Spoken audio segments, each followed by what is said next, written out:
When it comes to the Red Bull Drifting World Championship, we're unloading in Long Beach. This secret location will serve as the site of the last battle of the year, where drifters from all over the planet will throw down to show who is the best in the world.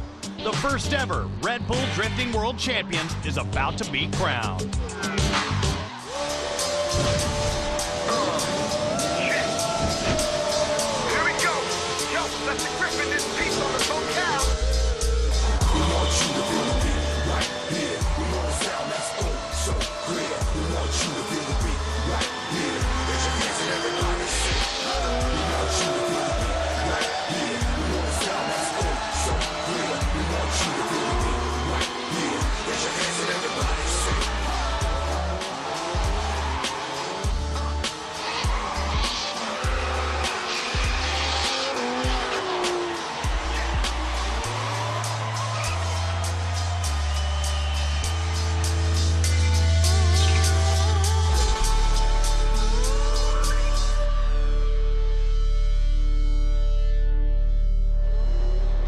A warm, tire smoke-filled afternoon in Southern California as we kick off the Red Bull Drifting World Championship.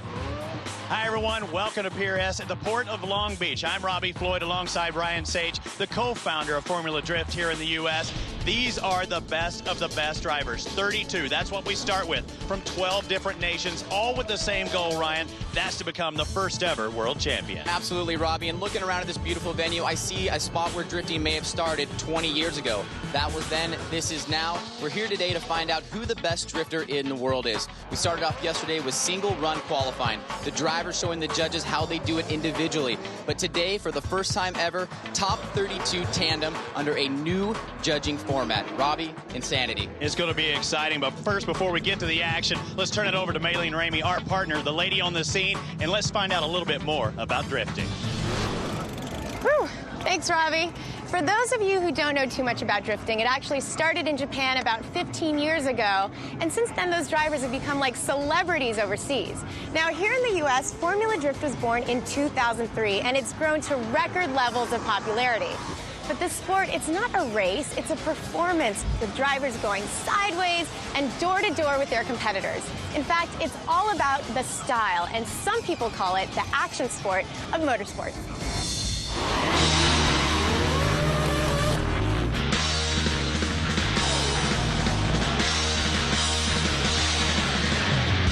Drifting, without question, is the action sport of motorsports. It's the only motorsport where you can adapt your own style and your personality to your driving.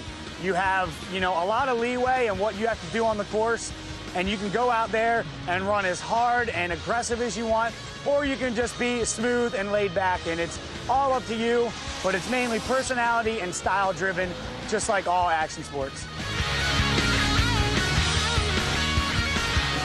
Drifting, it's kind of like, well, it is the extreme version of motorsport. Hanging it out on the middle edge of control, yet sustaining control.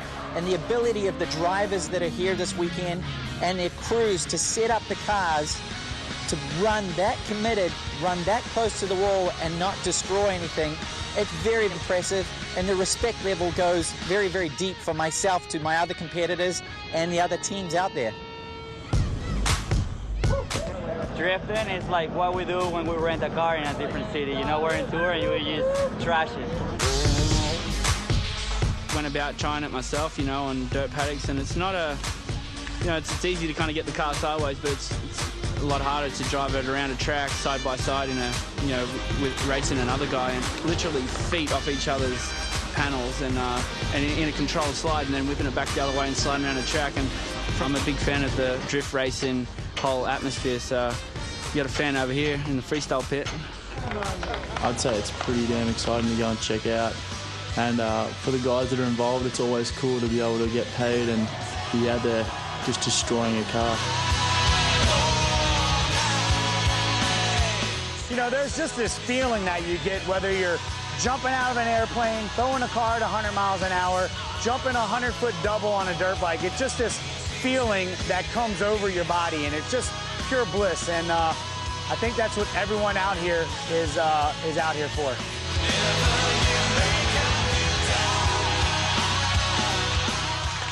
Coming up, Crooked X is rocking the stage while the drivers prepare to roll out for the round of 32. The Red Bull Drifting World Championship is brought to you by Scion. Never seem to get my thrill. Here's my latest thrill. 1,500 rounds of adrenaline. Gonna ride this rocket ship until I win. It's the end of me. Notify my next of kin. Hey, hey, 1,500 rounds of adrenaline. Welcome back to Red Bull Drifting World Championship in the Port of Long Beach. I'm hanging out with the guys from Crooked X. How are you guys doing? What's up? We're doing good. You guys just had a killer performance, and now the drifting continues. So, have you had a chance to check this out? What do you think of it? Yeah, we got to sit in the Red Bull, the power station, the energy station, and got to watch. It was awesome, really cool. Saw the red vent slam into the wall. Oh. I was like, no. And then you were like, yes! So you guys are high school freshmen from Tulsa, Oklahoma. You don't have your license yet, but who do you think out of you all would be the best drifter, like the best driver? It's gotta be you. me. Why you? Yeah, he can't reach the pedals. Oh, that's me, guys. Right now, let's take a closer look at one of the world's most unique drift tracks.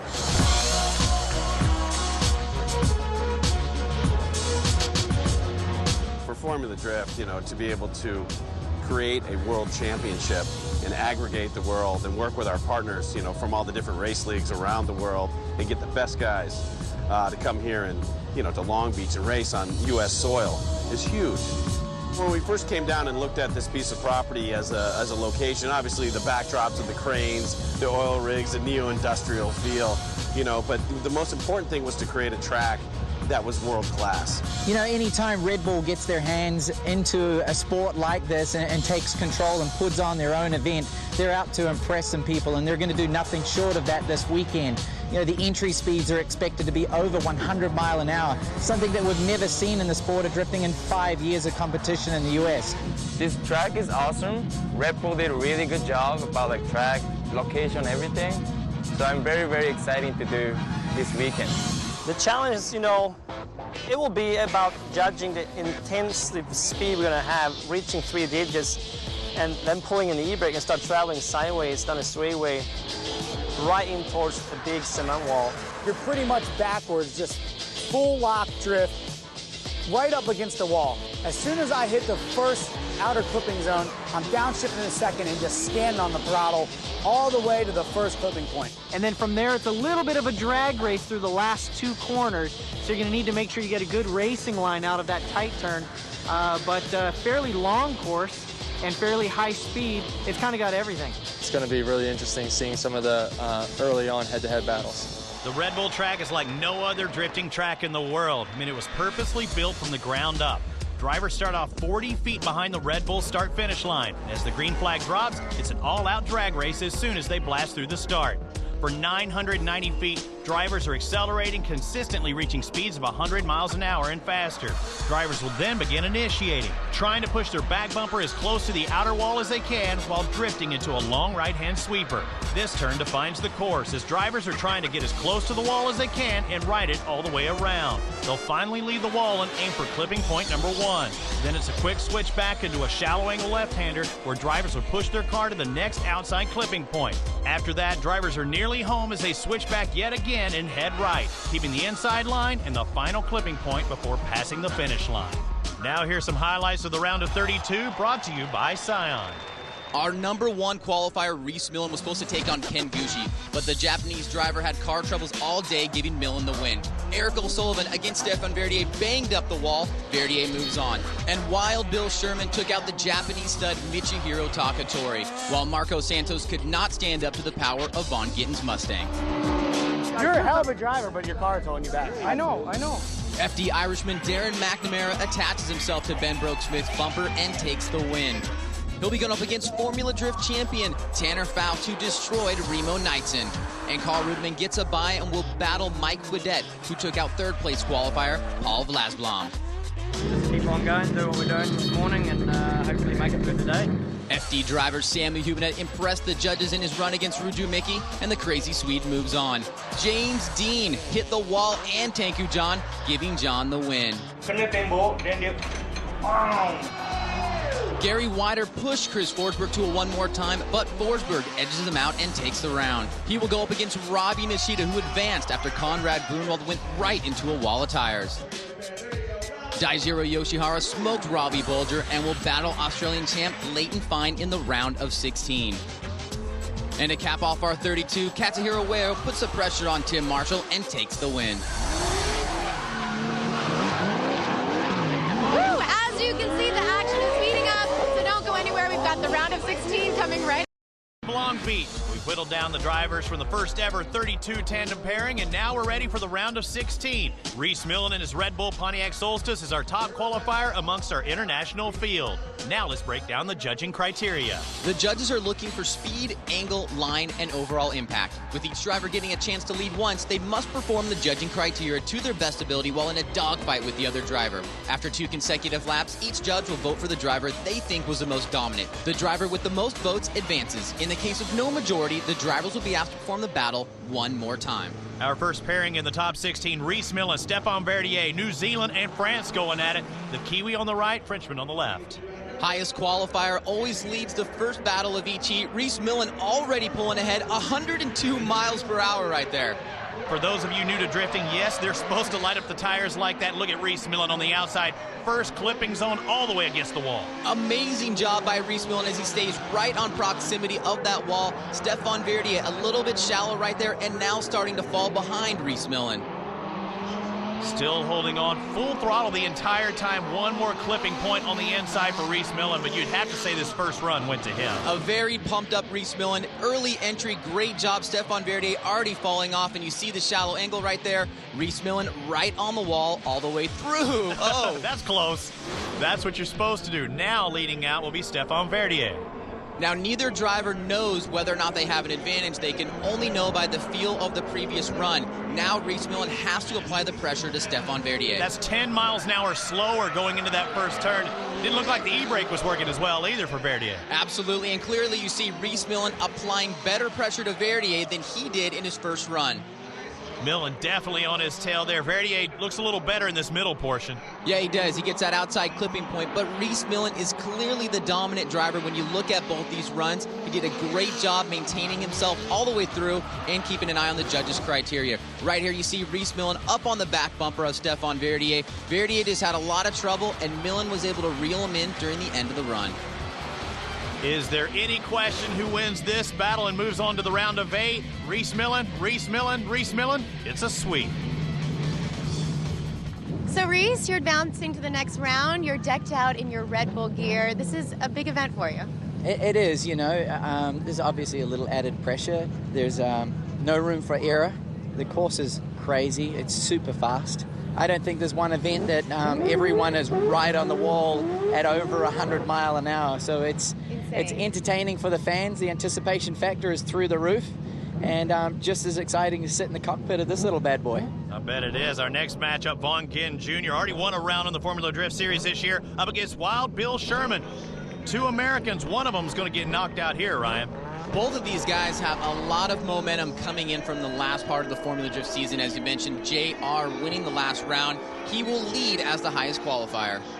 102.2, that matches Reese Millen, and we saw win that first round. Yeah, that is right up there. And Wild Bill Sherman, a very aggressive driver, already right on that back wall with JR as they get to this first clipping point. You can't get any closer than he just got. I mean, he scraped paint off the back bumper for sure. Yeah, that wall is getting tattered, and right now, Bill Sherman with a lot of speed going very wide. Oh, geez Louise, offline. Yeah, Wild Bill going a little bit too far right there, but take a look at this. Right on that wall, both the drivers doing an excellent job. Here you see the smoke screen of Vaughn Gittin Jr., and here you see Wild Bill going way too far and offline, clearly giving himself a disadvantage. He has some ground to make up. Wild Bill leads out this time. Again, 2 Americans in this round of 16. Only one can move on to the round of 8. 99 miles an hour this time. And speed is such an important factor. You need to have the momentum to make the line all the way around, and JR all the way up against that wall right there. Vaughn Gittin Jr. scrubbing the wall, looked good out in front. Now he's looking good, trailing and keeping oh so close to Wild Bill. And there you go, losing the bumper right there. Wild Bill doing a pretty good job in this second run, but JR just a little bit more dominant. Bill Sherman might have made up a little ground. Now it's up to the judges. But, man, you can't get much closer than Vaughn Gittin Jr. did to that wall. Yeah, right there you see him bounce off the wall a little bit and then perfect on the clipping point. He does a pretty good job, Wild Bill Sherman, but probably not enough. Judge 1, Vaughn Gittin Jr. Same for Judge 2 and 3. It's unanimous. Tell me what went down on the track and what happened to your car. Well, these guys are looking really good out there. So I figured the only way for me to win is add a little flavor. So basically I'm just jumping off walls. When I'm feeling it and I'm set, I'm just kicking the wall just a little bit. And as you can see, I put a little 45-degree mark in the Mustang quarter panel, but it's all good. Well, you're moving on. It's paid off, so we'll see you in the round of 8. All right, see ya. Welcome back to sunny Southern California, where the international action is fast and furious. The drivers positioning themselves for a run at the top of the podium. And while we're away in the third battle of the round of 16, things got interesting. The Irishman Darren McNamara looking pretty fierce all day until about right now, as he allows Tanner Faust to take home the win in the round of 16. Okay, cool. We're gonna go change some tires. Close call for Tanner Faust. And in the fourth battle, Carl Rudeman, Mike Wadat, 2 Kiwis, and Rudeman, that wall came up just a little bit too fast, takes out Wadat, but then Wadat, watch what happens. Runs over his front spoiler, then the inner barrier. He's yelling represent. And he moves on. And in one of the best battles so far, FD star Sammy Hubinette taking on a prince from Malaysia, Tengku John. An awesome run, and the judges wanted to see it one more time. Hubinette in that Dodge Viper, the Nissan of Tengku John. And this one more time format, it is just that. They can keep going until the judges determine, hey, we have a victor. We must have a victor, and so the drivers will go as many times as they need to find out who moves on. Hubinette in the Mopar Power Dodge Viper, 98 miles an hour, just under that 100 mark. Look at Tengku John, he's holding tight, but way to the inside. Nice initiation by Sam Hubinette, and there you go right there. You mentioned it. Tengku John on the inside line, very shallow, already giving a big advantage to Hubinette. Tengku John kind of middle of the road, not going all the way to the wall, and again does it there. But look at that front end of Hubinette all the way up against that inner barrier. And here's what sticks out right here. Samuel Hubinette on the wall all the way around. Tengku John shallow right there, and then taking a really poor line, trying to squeeze up to Hubinette and giving Hubinette a clear advantage. So sometimes closer, not always better. You can be close, but in improper position. Now we switch sides. Tengku John with the lead into this first turn. And this right here is Sam's specialty. You see right here, Tengku John with nice speed, but Samuel Hubinette is a master chase driver. 100 miles an hour into that first turn. You would have to think Tengku John is behind in the judges' mind after that first run, but a solid second run here. And Samuel Hubinette has got to think that he's winning this run because he is a lot more conservative right now. Tengku John with a little bobble there. He can't afford to do that. And the run is done. This one more time round, who would you think, Ryan? Well, you know what? They started off pretty good, both the drivers, but right here, Tengku John makes a pretty critical error. Sam wasn't doing that well through the entire course, but I got to give him the win. Sam, Judge 2 says Sam, so it looks like he's going to move on to the next round. And the battle of the 350Zs, Chris Forsberg and Robbie Nishida. California against Japan, Huntington Beach right down the road. That's where Forsberg lives. Robbie Nishida from Tokyo, Japan. There's Forsberg on the right. He's going to lead in. 96.5 miles an hour. Great initiation. Awesome moves by both drivers, and Robbie Nishida right on the tail of Chris Forsberg, but Forsberg right on that wall, Robbie. Look how close he is going into this right-hand clipping point, and now the left-hand turn, the clipping zone. Forsberg all the way up against the barrier, but look, Robbie in his back window. Robbie Nishida maybe showing he's the quicker of the two cars, but a little bit too tight right there. Takes out a barricade at the last part of this run. A sick initiation by Chris Forsberg, but look at Robbie Nishida. I mean, hello, this guy is right on his back bumper. That is so impressive. but he just gets a little bit too aggressive, Robbie, and takes out those barricades. It's one thing to do it when you're in front, but Nishida having to follow in that close, that was amazing. Looks like a little gamesmanship here. Forsberg trying to jump out, but it's Nishida who leads in this time. We'll see 103 miles an hour, early initiation. Nishida is leaning on it, separating himself from Forsberg. Well, it is true. Robbie Nishida does have the quicker of the two cars, but doing a pretty good job also hitting those clipping points and that outer clipping zone. Right now, Robbie Nishida pulling away. Oh! Well out in front, and he takes out the wall and almost takes out his competitor. Robbie Nishida looked like he had a runaway victory. Instead, he ran into the wall. Man, he had that in the bag right there, Robbie. An awesome initiation, showing how quick his car is, and then boom, takes out the wall almost right there. Good night, Robbie Nishida. You know he has to be kicking himself for that. Instead, Forsberg moves into the grade A. Nicely done, Chris. Oh, that was scary. Drivers today are having trouble with this track. What's going on? I've never seen more crashes in any event, whether it's a World Championships or a Formula Drift or anything. I mean, it has just been nonstop carnage. This is all for bragging rights. This is for the World Championship. You know, you got everyone from all over the world coming out here, just going forward till the bitter end. They are blowing their cars up left and right. It's ridiculous. They're doing it for the love of the sport and for bragging rights, so there's going to be a lot more action. Stay tuned. See you in the next round. Thank you. We're working our way down to the Grade 8. Stay tuned for more thrills, chills, and spills as the Red Bull Drifting World Championship continues. Welcome back to Long Beach, where this high-speed, custom-built course is taking its toll on the drivers. Next up is a battle of the South Pacific between Daijiro Yoshihara squaring off against Aussie Leighton Fine. If you were to ask the crowd, Daijiro has to be the favorite, but how do you count out Leighton Fine, the Australian champ? Daijiro Yoshihara, the higher qualifier, going to be leading out this run, and both drivers have never faced each other before, so they have to exercise some caution. Look at how early initiated and so close to the wall, Daijiro. That is solid. An amazing entry by Dai Yoshihara, and look at Leighton Fine having a hard time finding his grasp with Dai. Actually clipping the point there, and Dai now making the left-hander. That's perfection. Perfect outside clipping point by Dai Yoshihara, and Leighton Fine just getting a little outclassed by the American. The Pontiac GTO just lighting them up into that first right-hand turn. I mean, a lot of smoke, but look at the angle. Look at the line. I mean, this looks like a great run to me, Ryan. Absolutely perfect run, or near perfect by Dai Yoshihara, but now he's got to exercise a little bit of caution. He's going up against a slower vehicle in this entry right here. 92 miles an hour into the first turn. Dai Yoshihara in the back pocket of Leighton Fine. Yes, he is, and right there is where you want to be if you're a chase driver. Let's see how he hits his clipping point. Boom, right on. He is totally mirroring the lead driver and actually counter-steering ahead of Leighton Fine. That's how set up he is. Dai doing a great job, but right now getting a little bit offline. Oh, and takes out a couple of barricades right there. If you're not familiar with drifting, you just got to take a look at who is the most dominant driver, and Dai Yoshihara overall looked like that to me.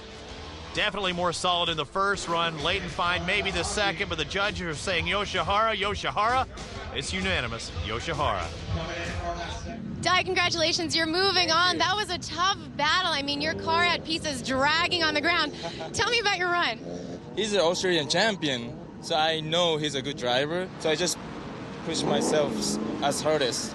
It paid off, you won. Yeah. You're moving on, congratulations. Thank you, that was a great battle. Thanks. In the final battle of the top 16, Japanese driver Katsuhiro Ueo and Fredrik Asbo from Norway, just showing you some of the international flavor. And Robbie, I am looking forward to this one. Ueo is one of my personal favorite drivers, coming all the way from Japan, a big-time legend over there. Look at the separation. Look at that initiation. Now I know why he's your favorite. Oh, yeah, man. That was one of the most amazing initiations we have seen all day, and Fredrik Asbo is already at a disadvantage. Asbo trying to close in, just say, hey, judges, look, I'm close at least, but not online and not going to be in the judges' favor, do you think? Oh, no, definitely not in the judges' favor. He was way offline there, but look at Ueo. Wow, hello, that is unbelievable. I mean, words do not even describe that. And there you go, Fredrik Asbo way offline, and Ueo running away with it. Now it's Osbo's turn to try and return the favor. He's going to lead out in that Toyota Supra this time. You should have the speed, but no, 90 miles an hour for the Supra. That doesn't seem right. Yeah, Osbo a little bit down on speed, but take a look at Whale. He is playing it a little conservative right now, Robbie. I think he should. To be honest with you, he looked so solid that first run. If he keeps it on all four wheels, doesn't make too much contact, I think this is a conservative run that may move him into that round of 8. Absolutely, and here he is, a last little charge there at the end, but wow, what a run by Wayo. Even though he played it conservative in the second run, there's no way I don't see him moving on. This should be unanimous in the judges' minds as well. Osbo, a valiant effort for the Nordic Drift champ, but just not going to be enough. Ueo, and the third judge agrees. Katsuhiro moves on. So the bracket is set for the Grade 8. When we come back, the action will just keep getting more intense as the Red Bull Drifting World Championship continues. Welcome back to the Red Bull Drifting World Championship from the Port of Long Beach. We've seen so much going on today, Ryan. Crooked X, the band, they were throwing down. The Red Bull Air Force, but even those guys wanted to see 32 of the best drifters in the world. And boy, what a show so far. We started with that round of 32, then the 16, and we're at the Grade 8. Absolutely, the action has been door to door. We've seen some amazing crashes, and now that puts us into the Grade 8. Our first battle facing off Reese Millen, representing Red Bull. So much pressure on this guy today. He is going up against Vaughn Gittin Jr., who's coming off a huge win in the Formula Drift Pro Championship. A strong second battle in the Grade 8. Tanner Faust, the 07-08 Formula Drift champ, going against New Zealander Mike Wadette. Mad Mike with that awesome-sounding quad-rotor Mazda. He's going to give him fits. And in the third battle of the Grade 8, Chris Forsberg, the American. He was given a gift by Robbie Nishida, but I can promise you, Sam Huvenette, the two-time Formula Drift champ, he won't give him any. And finally, a Drifters fan dream matchup. Katsuhiro Whale taking on Daijiro Yoshihara. Pick your favorite now. This is the Grade 8. Then we'll pare it down to 4, 2, and only one can be world champion. Reese Millen, Vaughn Gittin Jr. The first run. Reese Millen, top qualifier. He leads out first. Reese Millen setting the standard for the entry speeds all day today. Let's see how fast he is right now. 103.7, the fastest speed of the day. Reese Millen charging in there hard. Vaughn Gittin Jr. Oh! Charges in a little too hard. Oh my goodness, JR. That could be a day ender right there. The crowd loves him, and that's not how you want to end your day. Watch this. JR actually catches up to Reese, and that is where he loses it. His car is just not able to maintain that speed, and boom, right into the wall. Wow, that was a hard hit, man. At 100 miles an hour, but still has the presence of mind to hop on the car and celebrate. One Kiwi in the semifinal. Will there be two? Mad Mike Wadette from New Zealand goes up against Tanner Faust. Tanner, one of the strongest American drifters out there. No doubt about it, and both of these drivers will be tested right here. Each driver bringing a different skill set to this battle. The reigning Formula Drift champ, 97.6 to lead out into that right-hand sweeper turn out in front. Oh! Mike hits. Backs into that wall. Tanner able to keep things going. Wadette keeps it going. Wow, I can't believe Mike came out of that, but he is way far behind Tanner Faust. Tanner Faust is off to the races. I am surprised Mike is even on the track at this point. We've seen it before where guys make contact, pick it back up, but man, that was a hard hit. What happened right there is Mike just came in a little bit later. He initiated later than Tanner on the entry and carried way too much speed right into the wall. That's 2 runs in a row that we've seen guys charging too hard into that first sweeper. Let's look at it again. 99.2, even faster. Mike Wadette carrying the big speed. Oh, Mike hits again. It hits even harder. What is going on here? Oh my gosh. They're trying to get in the semifinals. That's what's going on. Mike Wadette overly aggressive. Tanner Faust at this point just needs to make it through the run. That quad-rotored Mazda sounds awesome, but it didn't look too good backing into those barriers. Oh, man, Mad Mike just having a crazy run right there, just barely making it across the finish line. And there you see again, too much momentum, too much speed. Could have been from that late initiation again. And his day is probably over, Robbie. He's driving that car like it's his last time to ever get behind the steering wheel. This car's gone. Bring me another. Tanner Faust all the way. Does he live up to his name, Tanner? That was crazy. Yeah, he didn't give himself that name, that's for sure. Somebody else gave him that one, and he deserves it. That was He's a wild man, and I mean, on the very last turn of the last run, I thought he was going to take the wall out just right here, you know, at the finish line. Glad to get by that. That's one Red Bull car down, one to go. You said it. You said it. He's going after Reese. Coming up, 2 battles remain in the Grade 8. We'll see if the Rock'em Sock'em competition continues here at the Red Bull Drift. Welcome back to the Port of Long Beach, where a wave of excitement's rippling through the crowd as we get closer to the semifinals. Looking back at the 3rd heat of the Grade 8, Sam Hubinette, Chris Forsberg, both on the starting line. Hubinette takes off. Forsberg stalls, not firing it up. Hubinette has way too much of an advantage. The first run goes to Hubinette. Forsberg is able to fire it up for the second run, but he's just way too far behind. Hubinette moves to the semi. And in our dream matchup of Japanese superstars, Daijiro Yoshihara and Katsuhiro Ueno, kings of the entry. The judges wanted to see it, the fans wanted to see it, so why not one more time? Katsuhiro Ueno on the Nissan S15. You have Dai Yoshihara, the Pontiac GTO. Both Japanese competitors, one with an American steed, the other with a Japanese. We got to see it once. It was a gem, and here we go again. Wow, amazing entry by Katsuhiro Ueno. 96 miles an hour. Look at both of these competitors side by side. Great angle, nice lines. This is exactly what you'd love to see in a head-to-head, and nice clip by Ueno. Wow, how impressive is he right now? But Dai is also right there, Robbie. Dai would have hit that clipping point as well if you know, it wouldn't have been knocked down ahead of him. This is too close to call in this first run. A nice run, but way off that last clipping point, but right on this entry, right in front of the judges and right in front of the fans. Dai doing a good job of mirroring. Woo, what a run. So the smallest of mistakes by each driver. This is the final time, or is it? This is one more time. Maybe we see it again, who knows? 96.2 on the gun. Dai grazing that wall, and here comes Ueno, reeling in Dai. Oh, wow, super close right there, right up against the wall. Now heading to this left-hand turn. Again, they're mirroring each other. 2 great Japanese drivers. I think Dai looks a little bit better in that middle portion. And now Ueno trying to suck up, taking that inside line right there. Wow, to the end, a very close run. I would not want to be a judge. Jeez Louise, look at that right there. And that may have been the nail in Ueno's coffin, coming in too aggressive and straightens right in front of the judges. Yeah, you can't do that, especially right in front of the judges' stations. Dai by the first judge, and it looks like Dai Yoshihara is going to move on, although we did have one more time. Coming up, the semifinals of the Red Bull Drifting World Championship from Long Beach, California. Hey guys, welcome back. I found 2 friends here, Ryan and Dylan from LA, who are actually rooting for different people. So who are you cheering for?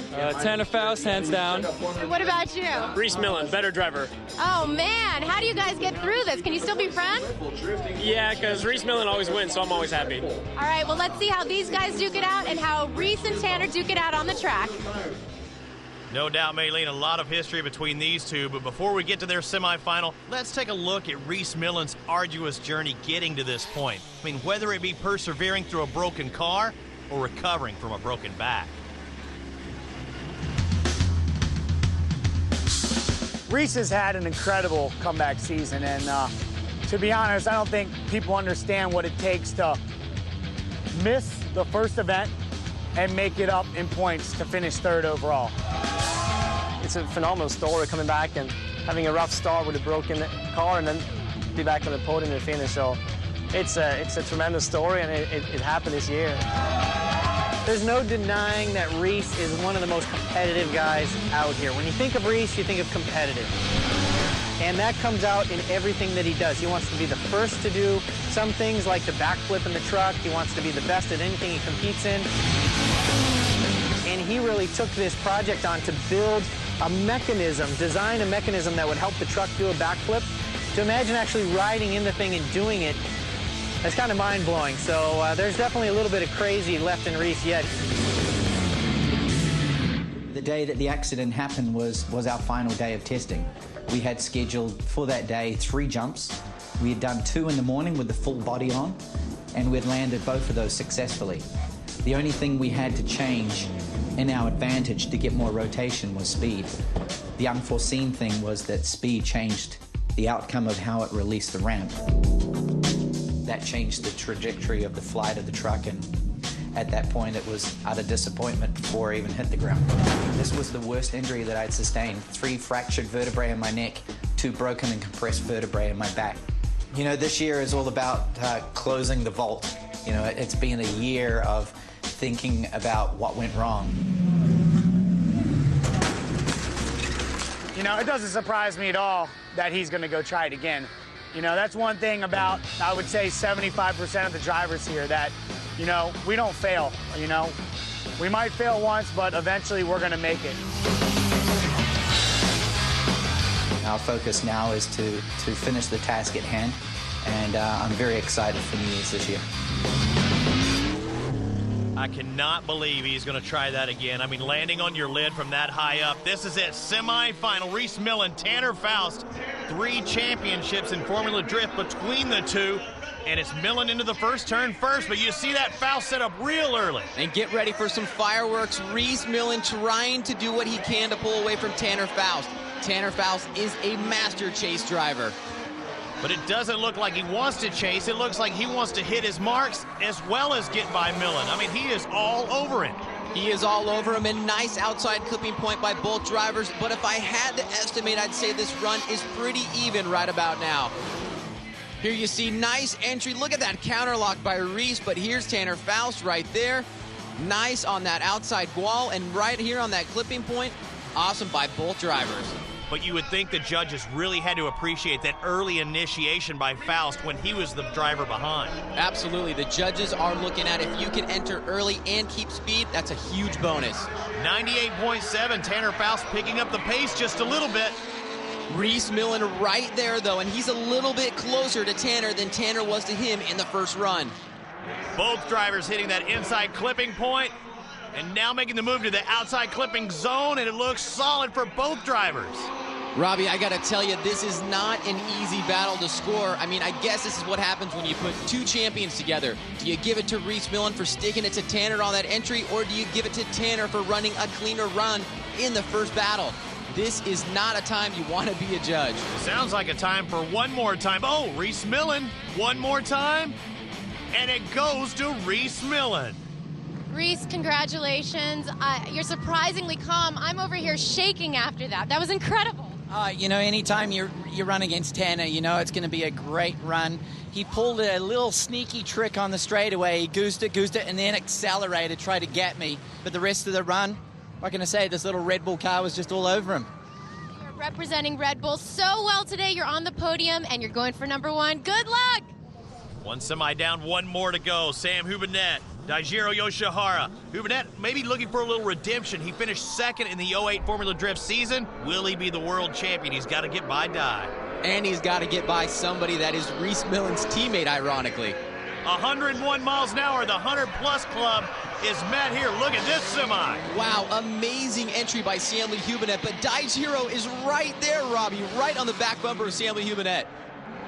A perfect mirror image. Dai Yoshihara all over the Mopar-powered Sam Hubinette, and really on that outside clipping zone. And if you want to stick out and show that you are the dominant driver to the judges, you do what Dai did right there and stay on that outside zone. But really, Dai was showing it up front as he's mirroring Stanley Hubinette all the way around the course. Here's that outside zone. Boom. Nice job by Dai. And doing it from the chase position. Now it's his turn to lead. Well, Dai is really pouring it on. He is showing an aggressive style, and he clearly has an advantage right here. 101.3, but you're already seeing some separation. Dai trying to pull away from Hubinette, heading into that first sweeper. Oh, and contact.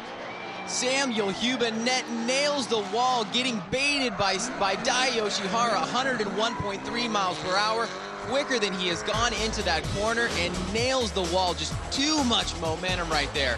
Slamming Sammy Hubinette, backs it into the right-hand sweeper hard, and it's amazing he didn't do more damage to that Viper. Dai Yoshihara moves on to the finals to face his boss, Reese Millen. Just speed me. You're not supposed to do that. Thanks, man. Crowd here in Long Beach is ready for the final of the Red Bull Drifting World Championship, and we're starting to lose light, so we better get back out on the track. The competition for third place. This is the consolation round. Tanner Faust, Sam Hubinette. Who's going to take third? This is definitely bragging rights here. You have your 2006 and 2007 Formula Drift champions going head-to-head. Tanner again initiates really early, 99 miles an hour. Sam's keeping it below that 100 mark this time.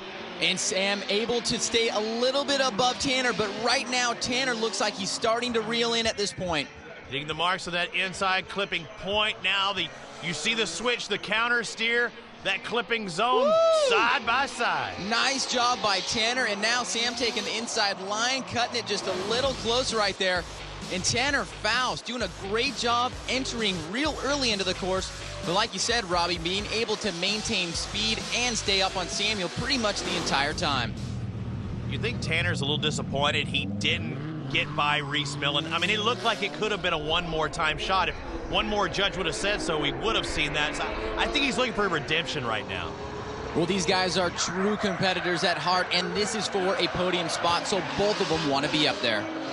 A little more separation in this run, don't you think, Ryan? Yeah, absolutely. Tanner starting to pull away a little bit against a car that he probably shouldn't be able to pull away from. Well, the Viper has the horsepower, but remember, he backed it into that first turn not too long ago, and maybe there's something wrong with the car as well. Tanner Faust, how can you go against him in that run? Just way too smooth, way too consistent. We don't know what kind of problem Sam might have been having with the car, but overall, Tanner Faust showing that he was the dominant driver. And let's see how the judges react to the run. Judge number 1 says Tanner as well as 2 and 3. It's a clean sweep. Tanner Faust is third. And now the battle of two teammates. Reese Millen Racing can't go wrong here, but only one can win. Who would have thought? Oh, that's great. My dream is come true. Reese Millen qualifies number 1. He leads out here against Daijiro Yoshihara. Yoshihara wants to put it to his boss. You know that for a fact. It has been a long, hard-fought day, but here we go in the finals. 102 miles an hour sliding into that first sweeper. And Dai nice on that wall, but now what's happening? He's coming off the wall.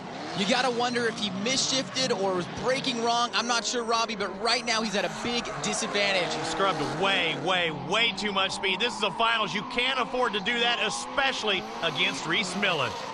And now Reese Millen just running away at the finish line right there. Man, Dai was looking so good on entry, and you can see he's actually closer to the outside wall than Millen is, and right there, he sucks back in and loses a lot of angle and the line he had. You think maybe he made a little contact or thought he was going to hit the wall? He may have been nervous, he may have misshifted, he may have done some wrong braking. It's hard to say at this point. Look how much on the outside Reese is setting up. 103 miles an hour this time. Dai leads in hard, and Reese is high and tight. Dai is angry, so fast on that entry speed, but Reese Millen is right there. The boss wants to go home the champion. Has things crossed up, but he's at such a deficit. No! And you're going the wrong way. It's all but official. Reese Millen is going to win the World Championship over his teammate, Dai Yoshihara. From the beginning, Dai was pushing it so hard, 103 miles per hour on the entry, and right there, a place where you would never suspect a spin out, he does, and hands Reese the win and the Red Bull Drifting World Championship. Reese Millen goes from being a no-show in Long Beach at the first Formula Drift stop to the top of the podium at the Red Bull Drifting World Championships. His teammate Dai Yoshihara takes second. Back-to-back Formula Drift champ Tanner Faust takes third. It's been an exciting season, and for the drivers, it's time to let their hair down and let the bubbly flow. Reese Millen, congratulations on a monumental win on so many levels, taking first, RMR coming in second. It's amazing, you know, to stand on the top of the podium is one thing, but to come to this event, to enter two cars and have both of them in first and second place, that's just a testament to the strength of my sponsors and the credibility of my talented team. And what more can I say? To go against Dai, as we've done all year long, and to prevail here this weekend and be #1 world champion, beautiful feeling. It's going to take a while for this one to sink in. How about the never say die attitude of Reese Millen? I mean, boy, he comes on strong, solid the entire event, and going up against his teammate. I mean, Di and him battled throughout the Formula Drift season, and Reese finishing third overall, but here he's crowned champion. I mean, what an amazing story. What a great way to end a year. Reese Millen breaking his back early on, only to face his own teammate, RMR teammate Daijiro Yoshihara in the final. Overall, what an awesome event. We had a ton of international drivers out, the biggest talent pool ever combined right here in Long Beach. Robbie, unbelievable. Very exciting. We're so glad you could be a part of it. For Maylene Ramey, Ryan Sage, I'm Robbie Floyd, and we hope to see you next year. You know what the worst part is? It's my car now. I got to pay the body damage. Reese just got married. So Reese, if you're watching, you know, this is dangerous stuff that you're doing here. You should just take it easy. I know it's a Red Bull event. You got a big Red Bull on the side of your Solstice and everything, but give the rest of us a chance. It is hard to drive like a man in a chick car. Oh.